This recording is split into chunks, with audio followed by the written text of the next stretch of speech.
Sunny ways, my friends, sunny ways. This is what positive politics can do. The past 9.5 years, it has been an unbelievable honor to serve as your Prime Minister.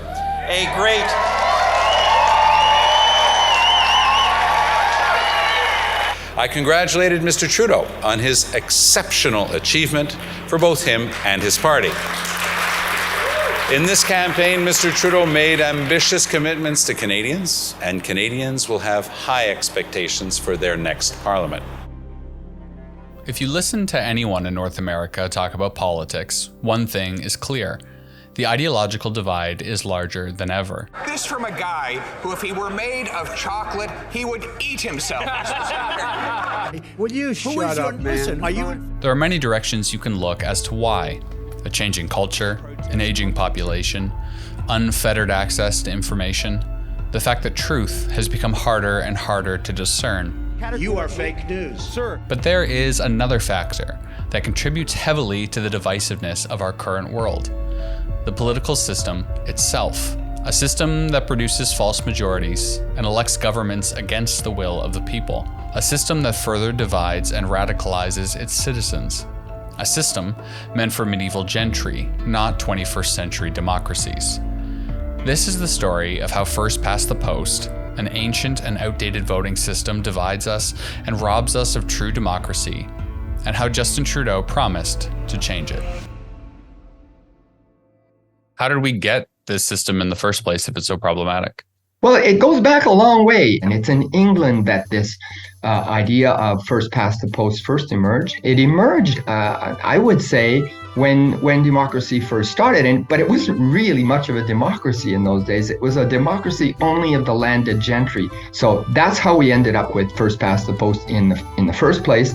Since then, of course, a lot of things have happened that changed things. We no longer have a democracy of the landed gentry. We have an expanded suffrage that includes pretty much everybody. We have parties, which we didn't have before. And once you have parties, people can now start to see some of those distortions that occur when you elect your representatives that particular way. First past the post is one of the most ancient and simple voting systems. The name originates from horse racing, where the first horse past the post wins the race. It doesn't matter if they win by a millisecond or by an hour. The same is true of the voting system. The representative who receives the most votes wins 100% of the power in that area, regardless of how much they win by. It boils down to one single problem, which is the fact that we elect our representatives one at a time in what's called single-member districts. And that has a lot of repercussions. It involves lack of choice, because whatever party you want to support, you really have only one person that you can choose from. There's only one winner for a riding, which means that winner, now when they're voting for legislation, can't possibly vote for everybody in the riding. They can only vote one way. There's a lack of accountability. A lot of seats in Alberta, for example, in my own seat of Ottawa-Vanier, they're considered safe seats. So how do you get rid of an MP in a safe seat? You basically can't. Under our current system, a lot of votes don't count. I've done some calculations. I've come up with 70%. At least 70% of votes have no effect on the final result whatsoever. Even if your vote does have a chance of counting, there are some voters that are super voters. And that might be as little as 30,000 voters across the country, depending on the election. These are voters who are voting for one of the two major parties in swing ridings. Those are the votes that count. And so you can't say that our votes have equal weight in Canada by any measure. These issues were well known to a young, hopeful Prime Minister by the name of Justin Trudeau. Trudeau represented a breath of fresh air to a lot of voters who were tired of the Conservative government under Stephen Harper. He was young, handsome, he spoke about positive politics and collaboration, and to the joy of many, he ran in part on the promise that he would reform the voting system. We need to know that when we cast a ballot, it counts. That when we vote, it matters. So I'm proposing we make every vote count. We are committed to ensuring that the 2015 election will be the last federal election using first past the post. Trudeau won. reviving a Liberal Party that had received only 19% of the vote the previous election, receiving just under 40% of the vote and winning a majority government. You may notice that 40% is less than 50%, which would actually represent a majority of the votes. You get all these distortions, and everybody knows these distortions very well. You'll get one party that gets 18% of the vote and ends up with 6% of the seats. The biggest party tends to get what's called a winner's surplus. So with 39% of the vote, you can end up with a majority. So these kinds of distortions affect both small parties and big parties. And so, we call ourselves a representative democracy, but our legislature does not actually represent us the way we voted.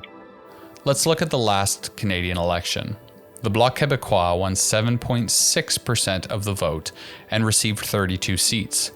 In contrast, the NDP won 17.8% of the vote, more than double what the Bloc received, but only won 25 seats. Why? Because the Bloc received a very high portion of the vote in Quebec, and so won a number of ridings in that relatively small area. The NDP's votes were spread across the country, many in ridings where a Liberal or Conservative MP ended up winning the riding and the seat. The majority of the votes cast for the NDP were wasted. They elected no one. In that same election, the Liberal Party won 41 more seats than the second-place Conservatives, despite receiving less of the popular vote. This is simply not democracy. The losing party won the election. A niche party received a massive amount of representation in Parliament, and a party that received a significant portion of the popular vote was almost entirely locked out of power. In 2016, a year after his election, Trudeau formed a special committee for election reform. Its task was to analyze the current voting system and come up with a recommendation on alternatives. It did just that, and in December issued a report with the following recommendations. First, that Canada replace first past the post with a proportional representation system. And secondly, that the choice be put to a referendum. In a proportional representation system, seats are awarded to each party proportional to how many votes they received. In this system, every vote, or nearly every vote, goes towards electing a political party. This leads to fewer majorities, greater cooperation and compromise in government, and a more truthful representation of the populace. The way that policy is discussed and delivered is very different in countries with proportional representation. And the reason is that when you have proportional representation, whether you're elected with 27% of the vote or 31% of the vote, it's not a big deal. You're quite likely to still be part of the coalition or part of the opposition, whichever side you happen to be on. So things don't change quite as radically from one election to another. And what parties need to do is they need to build up their base long term. So they focus on longer term issues. And that's particularly evident in issues like climate change. It includes some surprising things like fiscal responsibility, corruption. Corruption is lower, fiscal responsibility is higher. Growth is higher. So it's not just, the left-wing issues, it's also the right-wing issues. So why would Justin Trudeau, after campaigning on election reform and creating a committee specifically to recommend the best way to do election reform, change his mind? The answer is simple: power.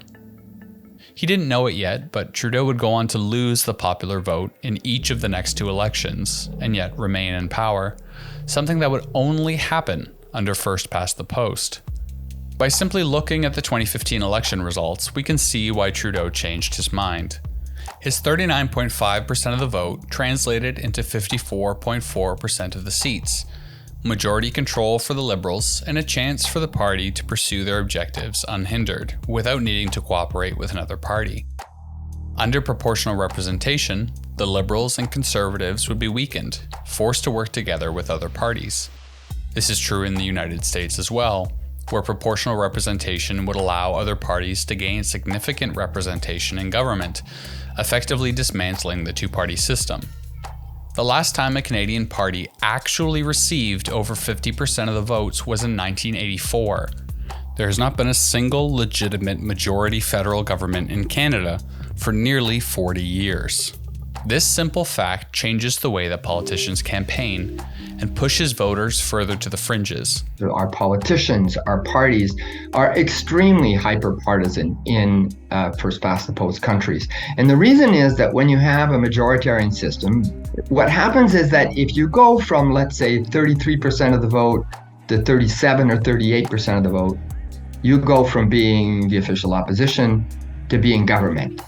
And in our system, our government is all-powerful. The prize is huge, and therefore all the competition is around those 3 or 4 percentage points that you need to go from the opposition to being the winner. The disgust of a lot of citizens with our political system has to do with our disgust with the hyperpartisanship.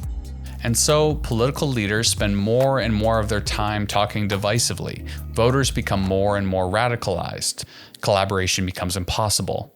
And the politicians become further entrenched in their positions of power as democracy slowly breaks down. A growing portion of the population of the few remaining countries with first past the post are asking for election reform. But the great irony is that the only parties that get elected will likely never change the system, because it ensures that they will be the only parties that get elected. So the question becomes, how do you change a system rigged in favor of the only people who can change it?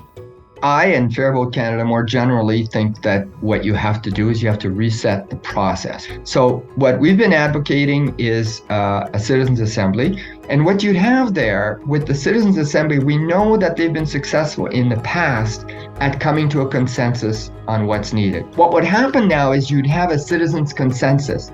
You no longer could have Justin Trudeau say, well, we're breaking our promise because there is no consensus. So that's one approach. The other approach in terms of process is going through the Supreme Court. And there is a charter challenge that has now been launched. A case is coming before the Ontario Superior Court to argue that first past the post goes against the Charters of Rights and Freedoms because it does not allow for fair and equal representation. The result of this court case has massive implications, especially with a Canadian election coming in 2025. It may be the only opportunity for election reform for the foreseeable future. In the end, beyond COVID or SNC-Lavalin or even any of the positive things that Trudeau has done while in office, many voters will remember him for this, for getting so close to a reform that could change not only how we vote, but the way that we see each other, and then doing as his predecessors did, and choosing power.